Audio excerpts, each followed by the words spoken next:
Hello नमस्कार दोस्तों, आपको अपनी चैनल एमए ज्ञान स्टडी में स्वागत है। तो चलिए दोस्तों, आज के इस वीडियो के तहत हम आपको वीवीआई ऑब्जेक्टिव क्वेश्चन साइंस का जो ऑब्जेक्टिव क्वेश्चन है उसको लेकर आए हैं और यह जो है मॉडल सेट से ऑब्जेक्टिव क्वेश्चन बना है। तो बिना वक्त गवाए हम प्रश्न को स्टार्ट करते हैं और सभी प्रश्न को हम बताने की कोशिश करेंगे। कुल 10 प्रश्न है और बहुत ही इंपॉर्टेंट प्रश्न है, इसलिए वीडियो को लास्ट तक आपको देखना है। पहला क्वेश्चन आप स्क्रीन पर देख सकते हैं। बोल रहा है कि पवन विद्युत जनित्र में कुंडली को घुमाने का काम करती है। मूलतः करती है, यहाँ देखिए, उच्च दाब की हवा, स्थिर हवा, गतिमान हवा, इनमें से कोई नहीं। तो पवन जो विद्युत जनित्र होता है जिससे बिजली पैदा की जाती है, और उससे क्या बोल रहा है कि उसमें जो कुंडली होती है उसको घुमाने के लिए हवा का प्रयोग किया जाता है। भाप बनती है और उसी भाप वाली जो हवा होती है उसका प्रयोग किया जाता है। लेकिन यहाँ जो पूछ रहा है किस हवा का प्रयोग करते हैं, तो उच्च दाब की हवा नहीं, उच्च दाब की हवा का प्रयोग नहीं करते हैं। यहाँ देखिए, स्थिर हवा का भी प्रयोग हम टरबाइन नहीं चला सकते हैं। लेकिन गतिमान जो हवा गति कर रही है उससे क्या कर सकते हैं, हम विद्युत जनित्र की कुंडली है ना उसको चला सकते हैं। तो इसका राइट आंसर क्या हो जाएगा, ऑप्शन नंबर सी, गतिमान हवा। चलिए अगले क्वेश्चन की तरफ चलते हैं। अगला जो क्वेश्चन बोल रहा है, करे कि कांच की अवतल लेंस की वायु में शक्ति होती है।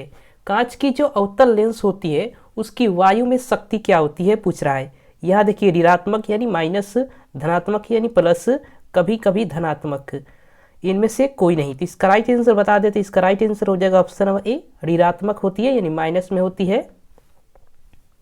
शक्ति कहने का मतलब क्या है, यहाँ देखिए, शक्ति यानी क्या होता है, क्षमता, पी, और जिस लेंस की जो है फोकस दूरी क्या होती है, माइनस में होती है, उसकी क्षमता क्या होगी, माइनस में होगी। तो इसका राइट आंसर क्या है, ऑप्शन नंबर ए यानी ऋणात्मक। चलिए अगले क्वेश्चन की तरफ चलते हैं। अगला जो क्वेश्चन बोल रहा है कि कह रहे कि निम्नांकित में कौन विद्युत का सुचालक है। तो यहाँ देखिए, ऑप्शन देख सकते हैं, आयोडीन, ग्रेफाइट, सल्फर, हीरा। तो यहाँ हम एक बात आपको बता देते हैं कि इसका तो राइट आंसर हो जाएगा ऑप्शन नंबर बी यानी ग्रेफाइट, जो एक अधातु होता है।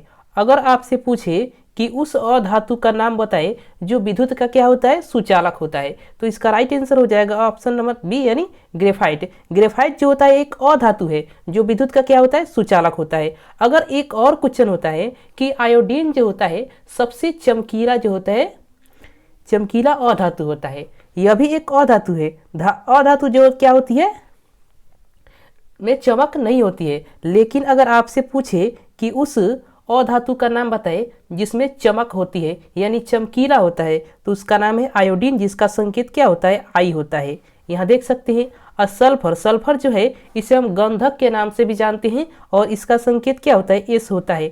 और हीरा की अगर बात कहें तो हीरा जो होता है कार्बन का अपरूप होता है, और हीरा जो है दुनिया का सबसे कठोर पदार्थ भी हीरा होता है। अगर आपसे क्वेश्चन पूछ सकता है कि कार्बन का अपरूप है तो इसमें दे सकता है हीरा, तो इसका राइट आंसर क्या हो जाएगा, हीरा।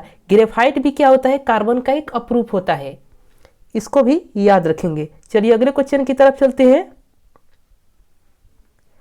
अगला जो क्वेश्चन बोल रहे कि वक्रता त्रिज्या 1 मीटर के अवतल दर्पण की फोकस दूरी होती है, यानी जिस अवतल दर्पण की वक्रता त्रिज्या कितनी है, 1 मीटर है। यहाँ पूछ रहा है इसकी फोकस दूरी यानी एफ क्या होगी।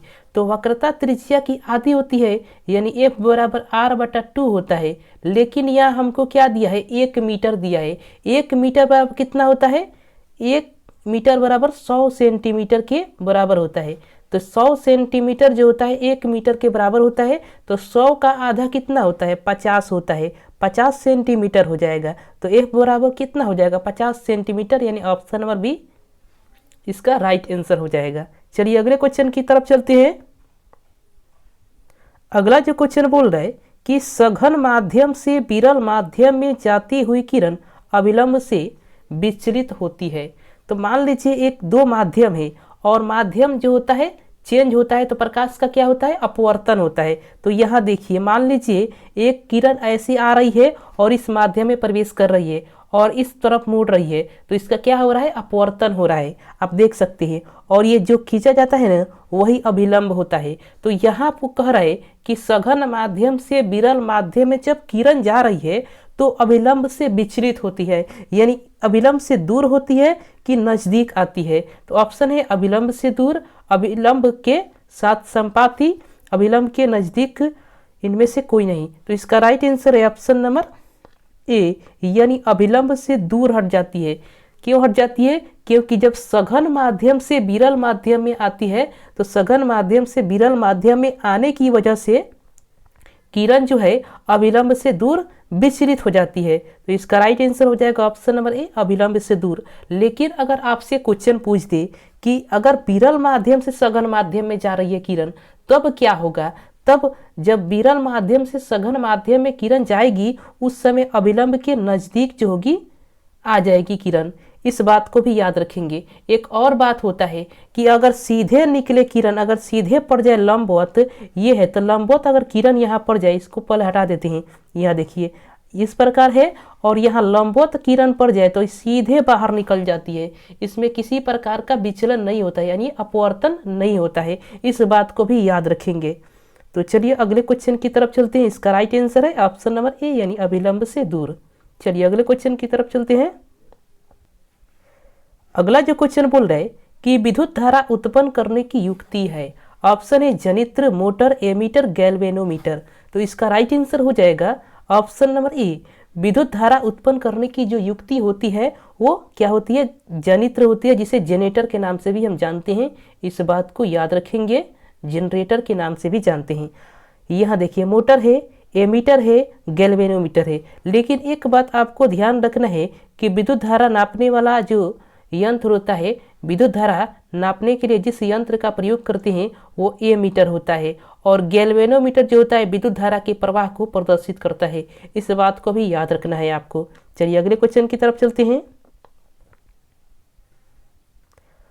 अगला जो क्वेश्चन बोल रहा है कि ऊर्जा का पारंपरिक स्रोत है। ऑप्शन देख सकते हैं पवन ऊर्जा, सौर ऊर्जा, कोयला, बायोगैस। तो इसका राइट आंसर है ऑप्शन नंबर सी, कोयला जो होता है ऊर्जा का पारंपरिक स्रोत होता है। चलिए अगले क्वेश्चन की तरफ चलते हैं। अगला जो क्वेश्चन बोल रहा है, करे कांच की एक समांतर पट्टिका पर श्वेत किरण तिरछी आपतित होती है। मान लीजिए कांच का एक समांतर पट्टिका है, एक श्वेत किरण तिरछी क्या हो रही है, यहाँ से आपतित हो रही है, तिरछी आपतित हो रही है यह किरण। तो करे निम्नलिखित में से प्रथम अपवर्तन के साथ घटित होगा। तो सबसे पहले क्या होगी, यह मुड़ेगी, यानी क्या होगा, इसका विचलन होगा। तो इसका राइट आंसर क्या हो जाएगा, ऑप्शन नंबर ए, यानी विचलन। अगले क्वेश्चन की तरफ चलते हैं। अगले क्वेश्चन जो बोल रहा है कि करे हमारे घरों में जो विद्युत आपूर्ति की जाती है वह है, यहाँ देखिए 220 वोल्ट दिष्ट धारा, 12 वोल्ट दिष्ट धारा, 220 वोल्ट प्रत्यवर्ती धारा, 12 वोल्ट प्रत्यवर्ती धारा।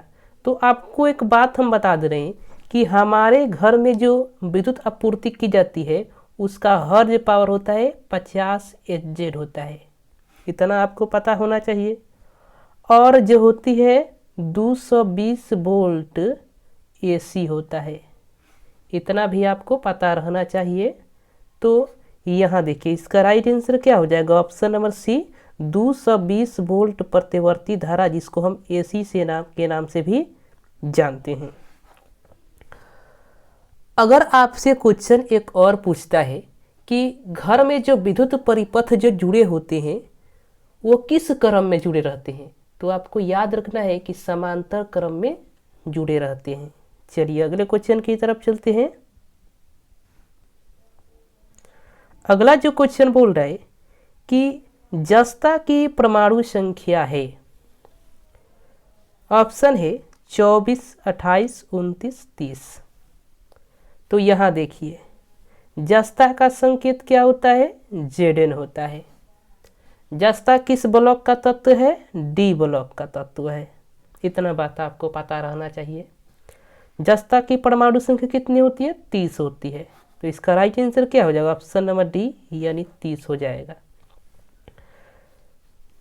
चलिए दोस्तों, यही हम प्रश्नों को समाप्त करते हैं। अगर प्रश्न अच्छा लगा है तो वीडियो को लाइक कर दीजिए और चैनल को सब्सक्राइब कर दीजिए, ताकि ऐसा ही प्रश्न हमेशा हम आपके लिए लेकर आते रहें। तो चलिए दोस्तों, धन्यवाद।